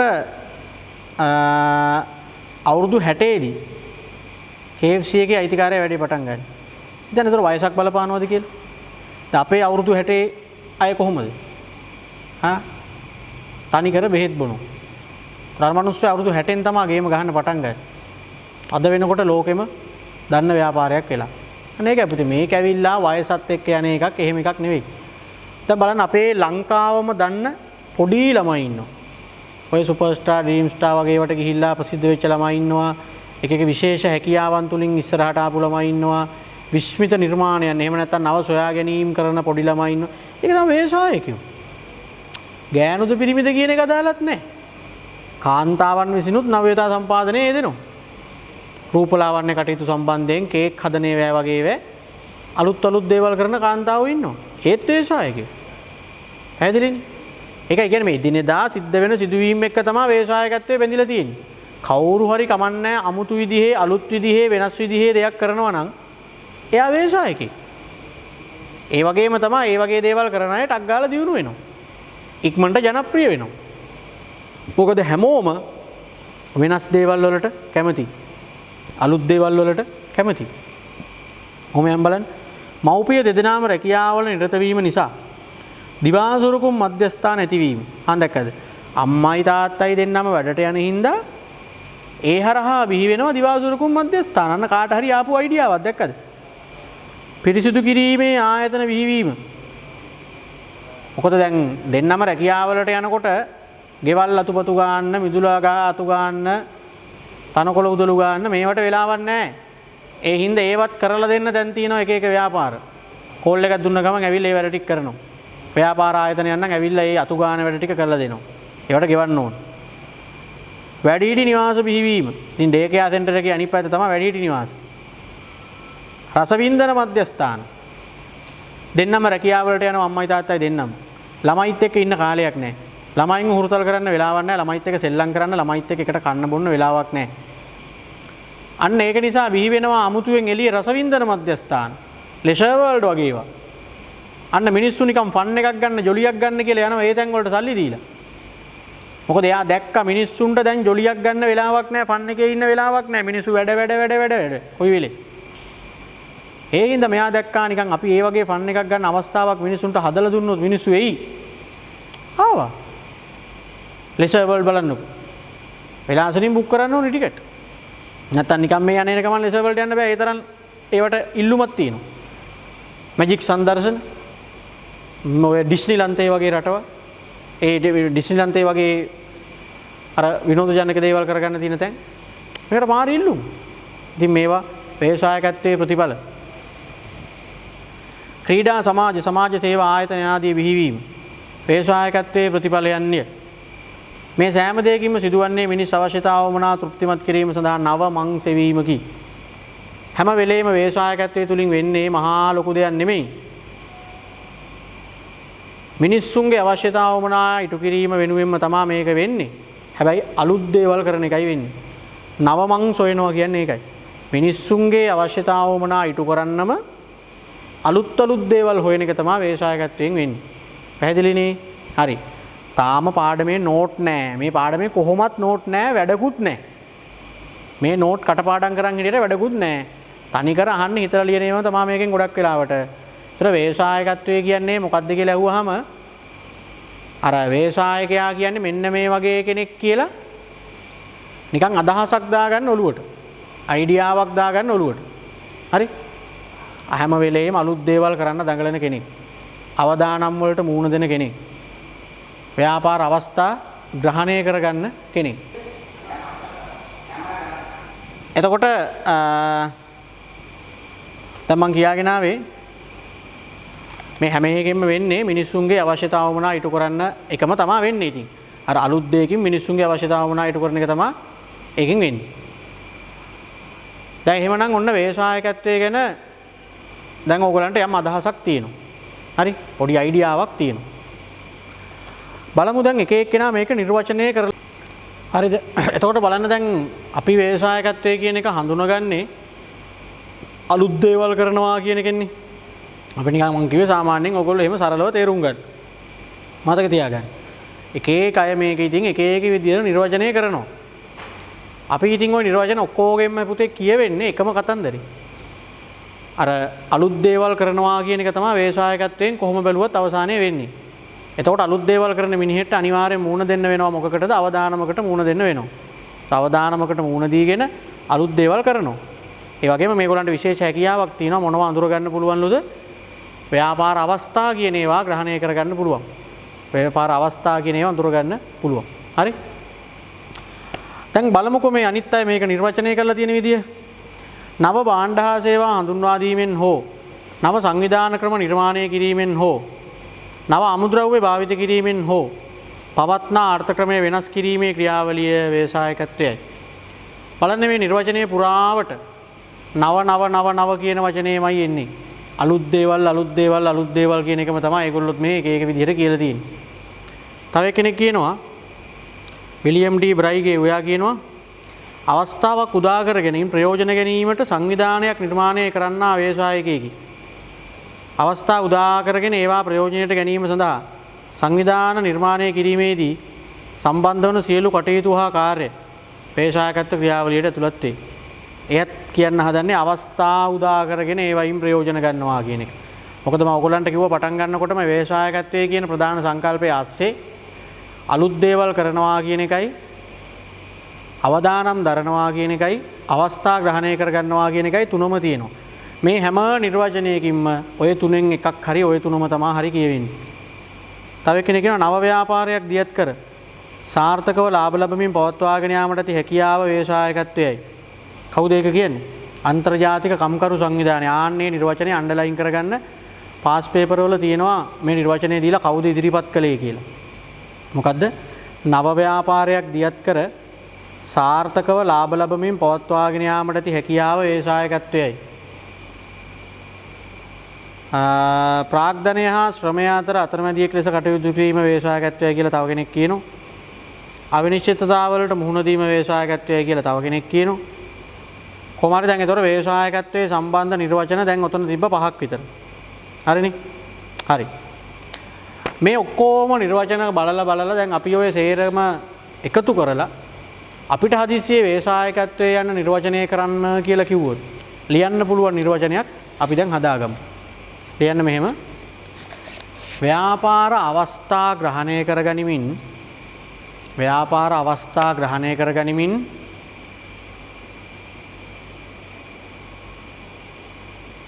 අවදානම් වලට මුහුණ දෙමින් ව්‍යාපාර අවස්ථා ග්‍රහණය කරගනිමින් අවදානම් වලට මුහුණ දෙමින්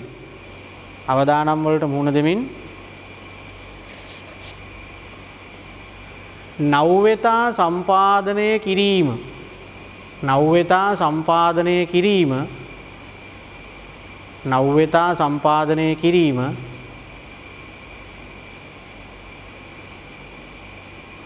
ව්‍යවසායකත්වයයි.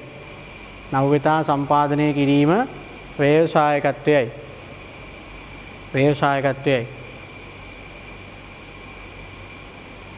එතකොට අර ප්‍රධාන අර්ථයන් තුනම දාලා තමයි එතකොට අපි කියන්නේ. ව්‍යාපාර අවස්ථාත් ග්‍රහණය කරගන්නවා. අවදානමකටත් මූණ දෙනවා. නව්‍යතා සම්පාදනයකුත් කරනවා. අලුත් දේවලුත් කරනවා. හරි. එතකොට දැන් මේ දැන් අමුතු විදිහට දැන් අපි ව්‍යවසායකයා ගැන දැන් මේ මහා ලොකු චරිතයක් විදිහට දැන් කතා කරගෙන එනවා. ඒක ඕගොල්ලන්ට හිතෙන්න පුළුවන් ව්‍යවසායකයෙක්ගේ ව්‍යාපාරය කිව්වහම එතකොට ඒක නිකන් අමුතුම එකක් වෙන්නේ නැති. ඒක නිකන් කැපී පේනවා ඇති. එහෙමම එකක් නෑ. සාමාන්‍යයෙන් පුතේ ව්‍යවසායකයා කියන්නේත් මේ සමාජය තුල අපි කරන දේවල්ම කර ඉන්න එක චරිතයක්. වෙනසකට තියෙන්නේ එයා අපි කරන දේවල්ම වෙනස් විදිහකට කරන්න දඟලන කෙනෙක්. දැන් අපි පොඩි කාලේ සරුංගල් හදනවා. සරුංගල් හදලා ඉතින් පාට කොළ වලින් ඕක අලවගෙන දැන් අපි ඕක උඩ යවන්න යවනවා. දැන් ඔය අතරේ සමහර විට දැන් හිතන්න ඔහොම ගමක ඔන්න ළමයි ටිකක් සරුංගල් ටිකකුත් හදාගෙන යනවා. දැන් මේ සරුංගල් අරින්න යනවා. ඒතර ඔතන එක ළමෙක් ඉන්නවා. ඒ ළමයා සරුංගලේ අලවලා තියෙන්නේ ලන් සීට් වලින්. බත් ඔතන කොළ ලන් සීට් වලින් සරුංගලේ අලවගෙන යනවා. මොකද සමහර විට මේ ළමයාට මේ සරුංගලේ හදන්න අර පාට කොළ අරගෙන මේක අලවන්න සල්ලි නැතුව ඇති. හැබැයි එයා සල්ලි නැහැයි කියලා සරුංගලේ හදන්න නැතුව හිටියේ නෑ. සරුංගල් ලෙවන්න නැතුව හිටියේ නෑ. එයා තියෙන ලන් සීට් කොළයකින් සරුංගලේ හදාගෙන යවනවා. අන්න ඒකයි කියන්නේ. ව්‍යවසායකයෝ කියන්නේ අපි අතරමයි ඉන්නේ.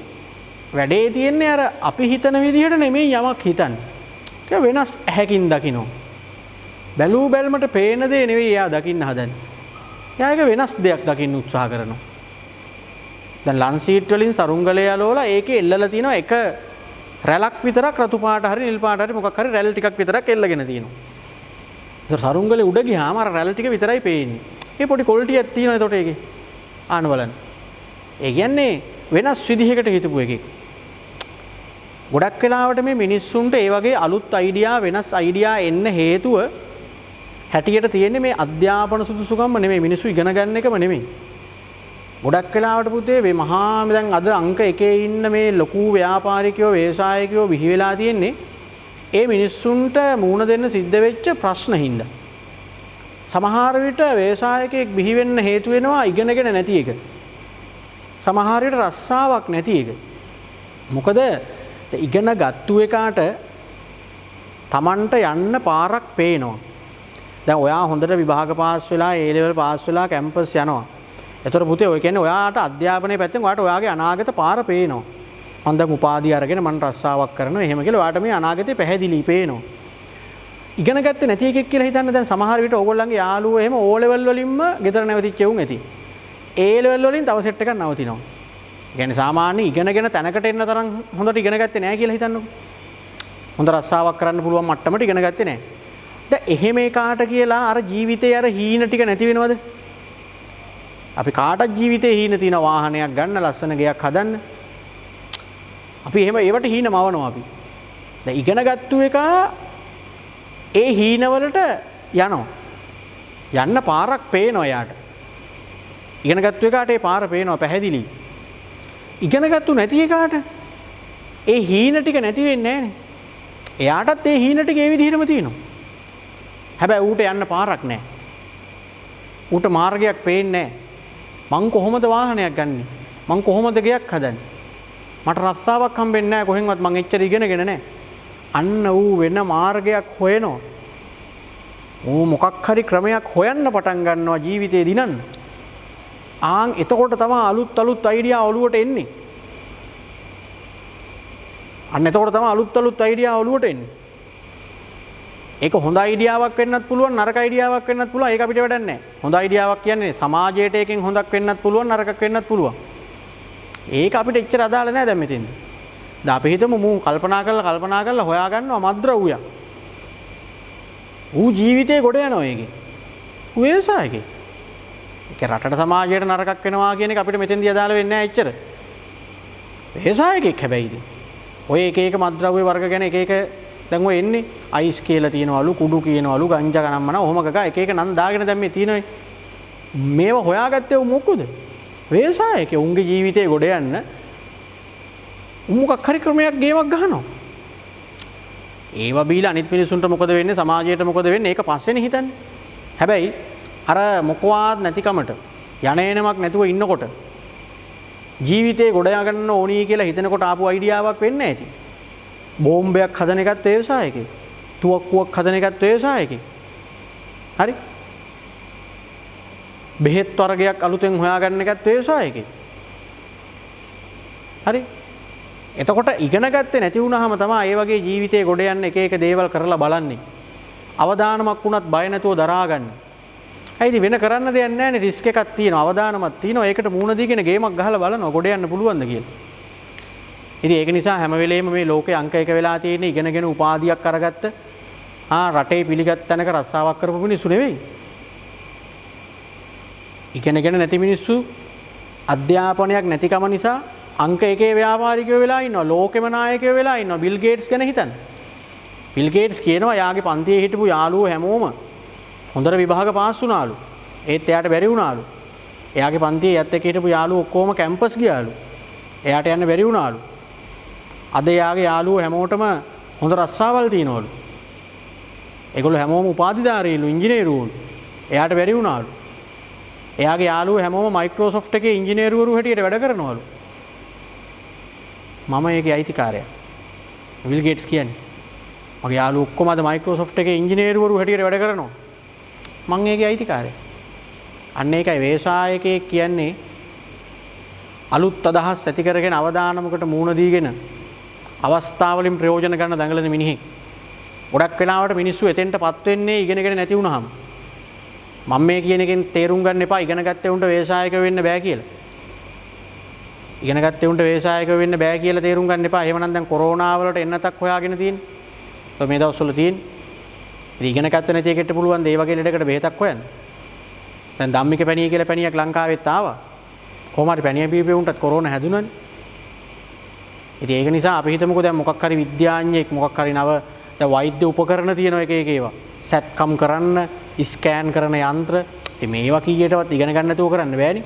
ඒ වගේ අලුත් යන්ත්‍රයක් අලුත් මේ වෛද්‍ය ක්‍රමයක් හොයනවා නම් ඒකත් ව්‍යවසායකත්වයේ තමයි. පේටන්ට් යන්න වෙන්නේ ඉගෙනගෙන. ඒකයි මං කිව්වේ මේකෙන් අදහස් කරන්න එපා ඉගෙන ගත්තේ උන්ට ව්‍යවසායක වෙන්න බෑ කියලා. ගොඩක් වෙලාවට ව්‍යවසායකයෝ බිහි වෙන්න හේතුවක් වෙනවා අධ්‍යාපනයක් නොමැති වීම. ඒකයි මං කිව්වේ. ඉගෙන ගත්තේ නැති වුන් තමයි ජීවිතේ ගොඩ යන්න එක එක මාර්ග හොයන්න පටන් ගන්න. ගේමක් ගහන්න බලන්න. ඉගෙන ගත්තේ කාට සල්ලි හම්බ වෙනවා නම් රස්සාවක් තියෙනවා නම් ඌ ඉතින් ඒක කරගෙන පාඩුවේ ජීවත් වෙලා තමන්ගේ ඉලක්ක වලට යනවා.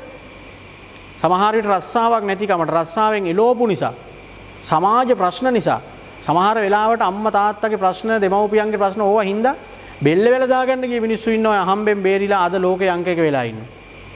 හරි? ජීවිතේ කලකිරිලා ජීවිතේ නැති කරගන්න ගිය මිනිස්සු පස්සේ ලෝකේම පාලනය කරන තැනට එන අවස්ථා තියෙනවා. අන්න ඒකයි මේ කියන්නේ. ශාරුක් ખાන් කියලා කියන්නේ ලෝකෙම දන්න නමක් වුණාට අන්ත දුප්පත් පවුලක ළමෙක්. අද හැමෝම දන්න චරිතයක් වුණාට හෝටල් වල වේටර් වැඩ කරපු මිනිස්සෙක්. ඉතින් ඒකයි අපි කියන්නේ. ව්‍යවසායකයෝ කියලා කියන්නේ අර අපි අතරම ඉන්න චරිත. මේ අපිත් එක්කමයි ඉන්නේ. ඒගොල්ලෝ අපිට වඩා වෙනස් වෙන්නේ හැම වෙලේම වෙනස් විදිහට හිතන හින්දා. අපි හිතන දේ නෙවෙයි. අපිට කීයටවත් හිතෙන්නේ නැති පැත්තක් තමයි ඌ හිතලා තියෙන්නේ. අපිට කීයටවත් හිතාගන්න බැරි වෙච්ච පැත්තක් තමයි ඌ හිතලා තියෙන්නේ. ඉතින් අන ව්‍යවසායකයෝ. ඒ නිසා මෙතන දීලා තියෙනවා ව්‍යවසාය ව්‍යාපාරයක දැකිය හැකි ගති ලක්ෂණ කියලා. ඒ කියන්නේ සාමාන්‍යයෙන් ව්‍යවසායකයෙක්ගේ ව්‍යාපාරයක මොන වගේ ලක්ෂණද තියෙන්නේ කියලා අහනවා. එතකොට පුතේ මේකෙන් පැහැදිලි කරගන්න තියෙන ව්‍යවසායකයෙක්ගේ ව්‍යාපාරවල මේ හැම ලක්ෂණයක්ම තියෙන්න පුළුවන්. ලාභ ඉපීම හෝ ලාභ නොඉපීම. සමහර විට මේ අලුත් දේවල් කරන ව්‍යාපාරිකයා ලාභ ඉපීමේ චේතනාවෙන් කරනවා වෙන්න පුළුවන්. ලාභ ඉපීමේ චේතනාවෙන් තොරව කරනවා වෙන්නත් පුළුවන්. අවුලක් නැහැ. ලාභ ඉපීම හෝ ලාභ නොඉපීම වෙන්න පුළුවන් මෙයාගේ අරමුණ. හරි? දැන් සමහර අය ඉන්නවා ලාභ ලබන්න හිතාගෙන තමයි ගොඩක් අය බිස්නස් කරන්නේ. මොකද ව්‍යවසායකත්වයේ කිව්වහම අනිත් පැත්තට එන්නේ ලාභ.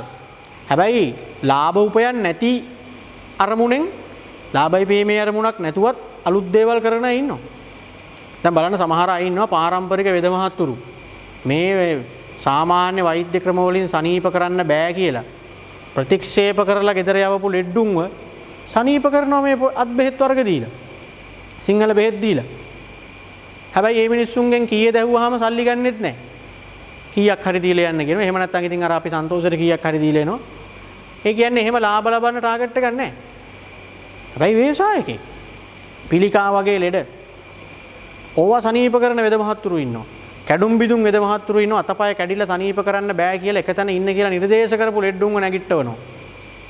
අපි අහලා තිනවා මරදම් කඩවල වෙද මහත්තයා එහෙම. ඉතින් ඒ වගේ චරිත ව්‍යවසායකයෝ තමයි.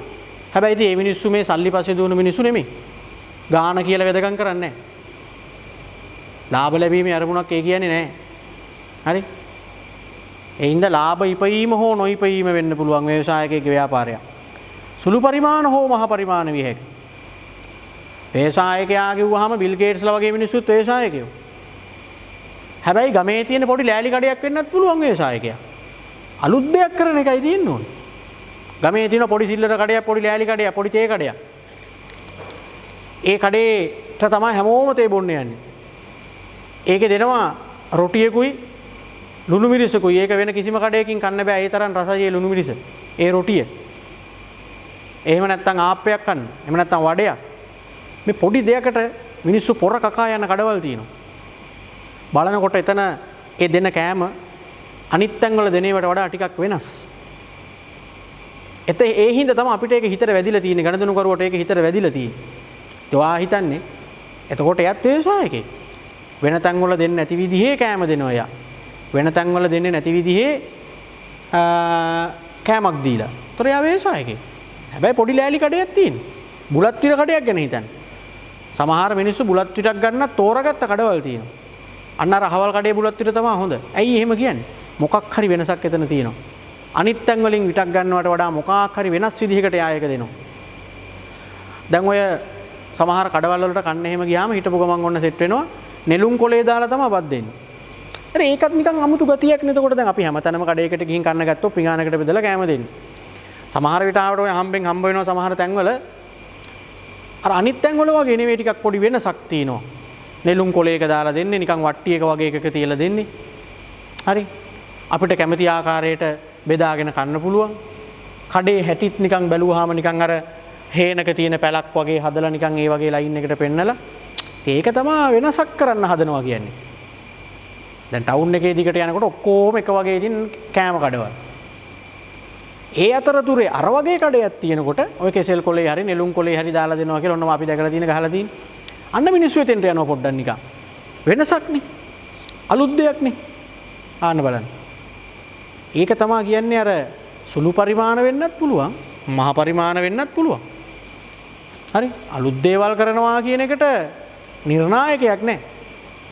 වෙනස් දෙයක් කරනවා කියන එකට එහෙම නිර්ණායක නැහැ. සීමාමායිම් නැහැ. එයා සුළු පරිමාණ වෙන්නත් පුළුවන්. එයා මහ පරිමාණ වෙන්නත් පුළුවන්. ඊළඟට භාණ්ඩ හා සේවා නිෂ්පාදනය. ඉතින් ව්‍යවසායකයා කියන්නේත් අලුත් දේවල් කරනවා කියලා කිව්වට එක්ක භාණ්ඩයක් එක්ක සේවාවක්.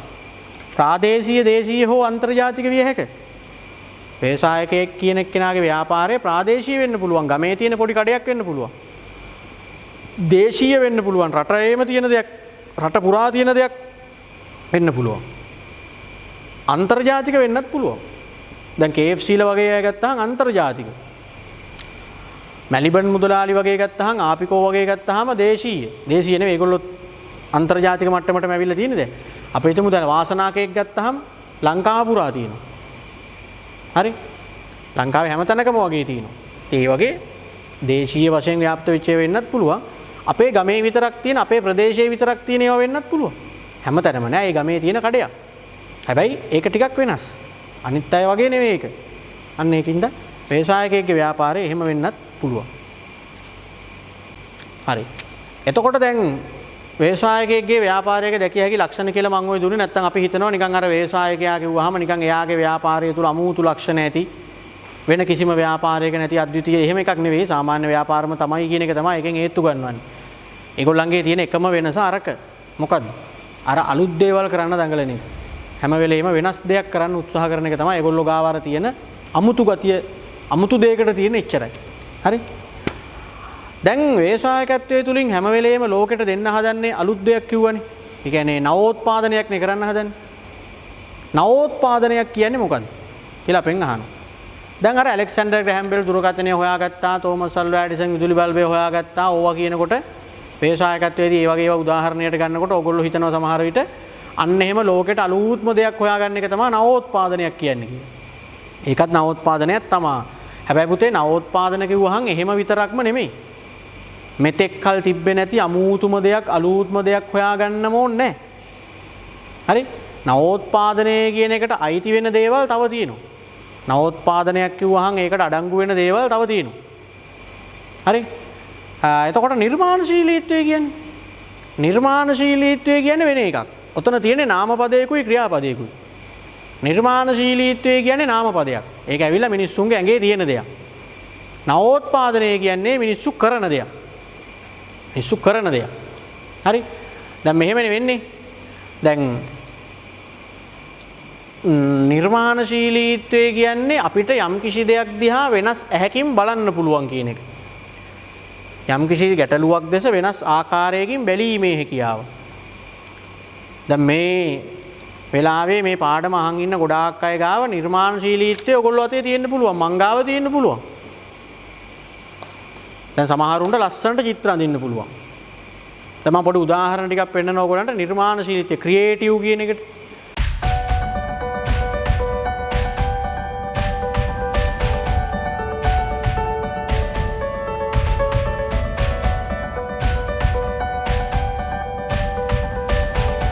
දැන් බලන්න මේ වගේ දේවල් හිම සාමාන්‍යයෙන් අපිට හැමෝටම කරන්න පුළුවන් දේවල් නෙවෙයි. ලස්සන අර ක්‍රියේටිව් ඇහැක් තියෙන්න ඕනේ අපි කියන්නේ.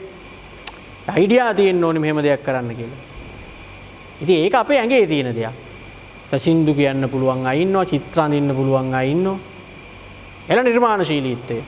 හැබැයි අපි ඒකෙන් යමක් ලෝකෙට දෙන්නේ නැත්තම්, ඒ කියන්නේ අපි මිනිස්සුන්ට භාවිත කරන්න පුළුවන්, පාවිච්චි කරන්න පුළුවන් භාණ්ඩයක් හැටියට, සේවාවක් හැටියට යමක් එළියට දෙන්නේ නැත්තම්, අපි ගාව නිර්මාණශීලීත්වය විතරයි ඒ කියන්නේ එතන තියෙන්නේ. අපි ඒ තුලින් යමක් නිෂ්පාදනය කරන්න ඕනේ. මට සින්දු කියන්න පුළුවන් නම් මං සින්දුවක් කියලා ඒක දෙන්න ඕනේ මිනිස්සුන්ට අහන්න. එතකොට ඒක නවෝත්පාදනය. නිර්මාණශීලීත්වය කියන්නේ මට තියෙන හැකියාව. මං ඒකෙන් සින්දුවක් කරනවා නම් ඒක නවෝත්පාදනය. මට කැටයන් කපන්න පුළුවන් නම් ඒක මගේ නිර්මාණශීලීත්වය. මං ඉතින් ඒක මිනිස්සුන්ට පාවිච්චි කරන්න පුළුවන් දෙයක් බවට ඒ වගේ ගෘහ භාණ්ඩ හදලා දෙනවා නම් අන්න නවෝත්පාදනය. මට සින්දු ලියන්න පුළුවන් නම් ඒක නිර්මාණශීලීත්වය. මං සින්දුවක් ලියලා ගායකයෙකුට දෙනවා. එතකොට ඒ ගායකයා සින්දුව කියනවා. එතකොට මිනිස්සුන්ට අහන්න සින්දුවක් එනවා. නවෝත්පාදනය. අපිට වෙලා තියෙන්නේ ගොඩක් වෙලාවට එහෙම පුළුවන්කම් තියෙනවා. මහාන ගොතන වැඩ පුළුවන් ගෑනු ළමයි ඉන්නවා. එක එක කෑම ಜಾති හදන්න පුළුවන් ගෑනු ළමයි ඉන්නවා. චිත්‍ර අඳින්න පුළුවන් අය ඉන්නවා. සින්දු කියන්න පුළුවන් අය ඉන්නවා. ඒවා තියාගෙන අපි ඒකෙන් ලෝකෙට භාණ්ඩයක් සේවාවක් නොදී ඉන්නවා නම් ඒ කියන්නේ පුතේ නිර්මාණශීලීත්වය අපි ළඟ තියෙනවා. නවෝත්පාදනය නැහැ.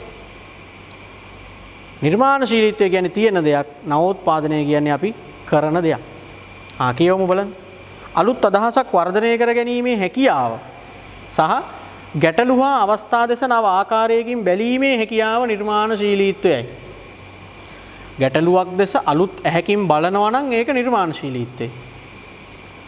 ගැටලු සහ අවස්ථා සඳහා නිර්මාණශීලී විසඳුම් ගැලපීමේ හැකියාව නවෝත්පාදනයයි. එතකොට ඒ ගැටලුවක් හඳුනගෙන ඒකට අලුත් අදහසක් ඇති කරගෙන මොනවා හරි දෙයක් නිපදවනවා නම් ඒක නවෝත්පාදනය. කිසියම් අදහසක් හෝ සම්පතක් අලෙවි කළ හැකි ප්‍රයෝජනවත් දෙයක් බවට පත් කිරීමේ ක්‍රියාවලිය ලෙසද මේ හඳුනාගත හැකිය. නවෝත්පාදනය යන්නට අයත් වන දෑ.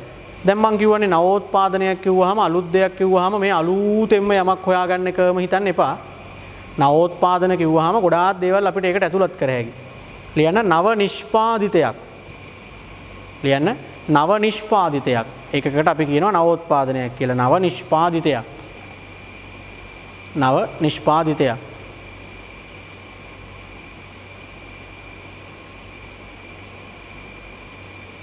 නව නිෂ්පාදන ක්‍රියාවලියක්. නව නිෂ්පාදන ක්‍රියාවලියක්. නව නිෂ්පාදන ක්‍රියාවලියක්. නව නිෂ්පාදන ක්‍රියාවලියක්.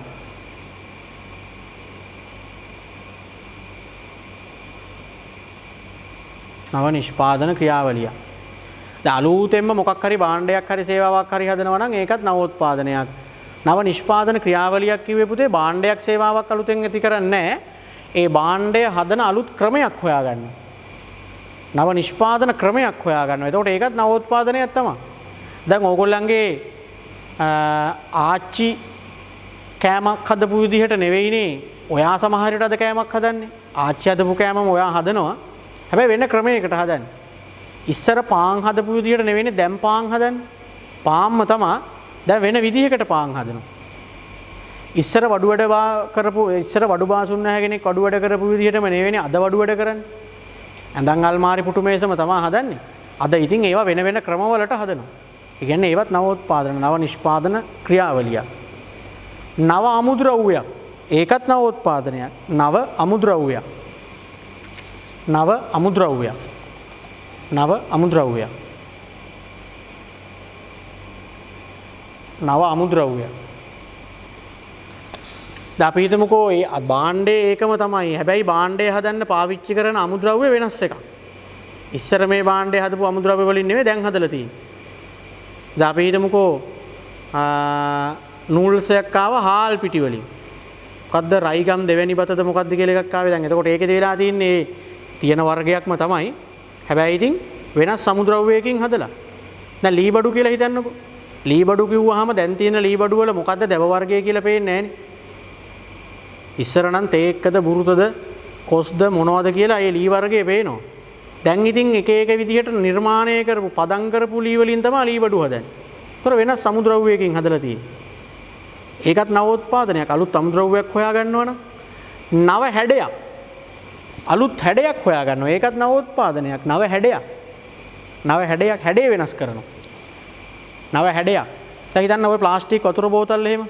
ඒගොල්ලෝ ඒක අලුත් දෙයක් කරන්න ඕන වුණාම කරන්නේ බෝතලේ හැඩය වෙනස් කරනවා. නව හැඩයක්. බීම ಜಾති එහෙම අලුත් හැඩයකට වාහනවල කරන්නේ. බ්‍රෑන්ඩ් එක ඒකම තමයි. ඒ වාහනේ හැඩය පොඩ්ඩක් වෙනස් කරනවා. එතකොට නිකන් ඒක අලුත් ගතියක් නේ. එතකොට නවෝත්පාදනයක් ඒක. ඉලෙක්ට්‍රික් බඩු වල එහෙම කරන්නේ ගොඩක් වෙලාවට හැඩය වෙනස් කරනවා. ෆෝන් වල ඒකත් ඉතින් නවෝත්පාදනයක් තමයි. නව හැඩයක්. නව වර්ණයක්. නව වර්ණයක්. නව වර්ණයක්. අලුත් පාටක්. දැන් බලන්න සුදු පැකට්ටුවේ මංචි ලෙමන් පෆ් කියලා ආවා. ලෙමන් පෆ් එක කහ පාට පැකට් එක තමයි අපිට ඔළුවට එන්නේ ටක් ගාලා. මෙන්න දෙනවා සුදු පැකට්ටුවේ මංචි ලෙමන් පෆ් කියලා පාට වෙනස් කරලා පැකට් එකේ. ඒකත් නවෝත්පාදනයක්. එතනත් අලුත් දෙයක්. පුරුදු පාට වෙනස් කරනවා. සුදු සන්ලයිට් කියලා ආවා. සන්ලයිට් කැටයක් කිව්වහම කහ පාට සන්ලයිට් කොලේ තමයි අපිට මතක් වෙන්නේ. එක පාට වෙන සුදු සන්ලයිට්. සුදු නෙවෙයි දැන් පාට පාට සන්ලයිට් තියෙනවා. ආන්න බලන්න. ලයිෆ් බෝයි සබන් කිව්වම අර රතු පාට ලයිෆ් බෝයි කැටේ තමයි මතක් වෙන්නේ. දැන් වෙන වෙන පාටවල වලින් ලයිෆ් බෝයි සබන් තියෙනවා. එතකොට ඒකත් අලුත් දෙයක් වෙනවා. නව වර්ණයක් අපි කියන්නේ. ඒතකොට ඒකත් නවෝත්පාදනයක්, නව වර්ණයක්. නව වෙළඳපොලක්. යන නව වෙළඳපොලක්. අලුත් මාකට් එකකට යනවා. නව වෙළඳපොලක්. අපි හිතමුකෝ රත්නපුරට එනවා KFC. දැන් තියෙනවනේ. පීසා හට් ඒකත් තියෙනවනේ. අපි හිතමු රත්නපුරට එනවා මැක්ඩොනල්ඩ්ස්. ඒතර ඒගොල්ලන්ට මේක ඇවිල්ලා අලුත් වෙළඳපොලක්, අලුත් මාකට් එකක්. ඒතර ඒකත් නවෝත්පාදනයක් තමයි. හරි. නව වෙළඳපොලක්. ඊළඟට නව හැඩයක් ලිව්වා, නව වර්ණයක් ලිව්වා, නව අමුද්‍රව්‍ය ලිව්වා.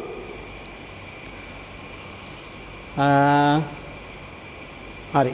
ඒතර ඕවා තමයි නවෝත්පාදන කියන එකට තව ඕන්න ලියන නව යන්ත්‍රයක්. නව යන්ත්‍රයක්. නව යන්ත්‍රයක්. නව යන්ත්‍රයක්. නව සන්නමක්. අලුත් බ්‍රෑන්ඩ් එකක් හොයාගන්නවා. නව සන්නමක්. දැන් ටොයෝටා කියලා හිතන්නකෝ. ටොයෝටා වල එක එක වාහන වර්ග මාකට් එකේ තියෙනවා. අලුතෙනුත් ඒගොල්ලෝ එක එක වාහන වර්ග හඳුන්වලා දෙන්නේ අලුත් බ්‍රෑන්ඩ්. දැන් ටොයෝටාම තමයි CHR කියලා ආවේ. ටොයෝටාම තමයි ඊළඟට රේස් කියලා ආවේ. ටොයෝටාම තමයි ඇලියන් කියලා එන්නේ. ටොයෝටාම තමයි ප්‍රීමියෝ කියලා එන්නේ. ඒ එක එක වර්ග එවනවා. අලුත් සන්නම් එවනවා. හරි. අලුත් බ්‍රෑන්ඩ් එකක් හොයාගන්නවා. ඒකත් එතකොට නවෝත්පාදනයක්. නව සන්නමක් අපි කියන්නේ. හරි. එහෙනම් මෙන්න මේ ඔක්කොම නවෝත්පාදන කියන එකට අයිති. හරි. එතකොට එකෙන් තේරුම් ගන්න ඕනි ඔයගොල්ලෝ නවෝත්පාදනයක් කියන්නේ මේ අලුත්ම නිෂ්පාදිතයක් කියන එකම නෙමෙයි. අලුත්ම නිෂ්පාදිතයක් කියන එකම නෙමෙයි. නව වර්ණයක්, නව හැඩයක්, නව නිෂ්පාදිතයක්, නව නිෂ්පාදන ක්‍රියාවලියක් මේ ඔක්කොටම කියන්නේ මොකක් කියලාද? නවෝත්පාදන. හරිනේ. එහෙනම් පුතේ ඔන්න වේශායකත්වය කියන්නේ මොකක්ද කියන එක ගැන යම් හැඳින්වීමක් දැන් හරි. පොඩි අදහසක් දැන් ඔළුවේ තියෙන්න ඕන. මොකද්ද වේශායකත්වය කියන්නේ කියලා. හරිද? අපි එහෙමනම් එතනින් එහාට ඊළඟ වීඩියෝ එකේ ඉඳන් බලමු. මේවැය වැඩි නෝට් නැහැ. දැන් අද මං හිතන්නේ මොකවම්ම ලිව්වේ නැහැ. ඔන්න ඔය දැන් පොඩ්ඩයිනේ ලිව්වේ. ලියන්න නැහැ මේකේ ගොඩක්. ඔළුවට දාගන්න වේශායකයා කියන්නේ කවුද කියන එක. මේකෙන් අහන ප්‍රශ්න හිතලා ලියන ප්‍රශ්න තමයි ගොඩක් අහන්නේ. ඒවත් අපි සාකච්ඡා කරමුකෝ. හරි. එහෙමනම් වේශායකත්වයේ පාඩමේ ඊළඟ වීඩියෝ එකෙන් අපි ආයි නැවත සම්බන්ධ වෙමු. හැමෝටම එනම් ආයිබෝන් ජය වේවා.